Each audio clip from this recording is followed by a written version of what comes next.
Here's a video I think you guys might find interesting for those who are looking at the galvanic reaction and how it works. What is known about the galvanic action is that you need two dissimilar metals and a electrolyte and a wire that joins them, which you can perform a load on. I found out the galvanic reaction is much more than that, and actually you don't need dissimilar metals, and you don't need you don't even need one of the metals really. It's the water that does the galvanic reaction. And right here I have two cells. This one obviously over here has been shorted out with that green wire. It's copper and stainless steel for both of them.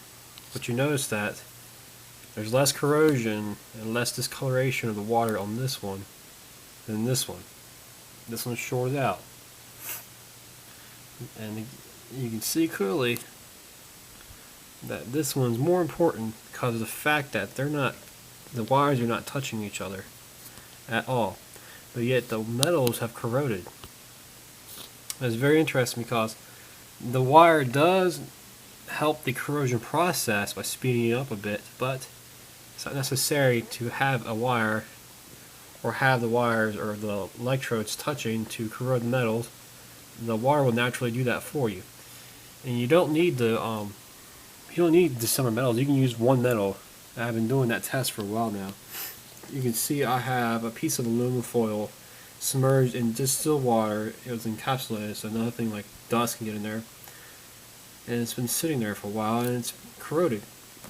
I got a flashlight, so if you can see the whole holes that have formed in it, you can see that it's transparent now because it's been corroding away. Yeah, you can see a little bit of holes. But let's see if I can do it like this.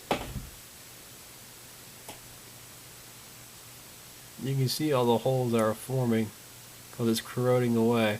And this is just distilled water. There's nothing added in this water that makes it corrode. It's just water naturally corrodes things. It's a universal solvent. And in these mixes, it's distilled water and alum. It's alum that you get from the grocery store. The alum that many people use in their crystal cells.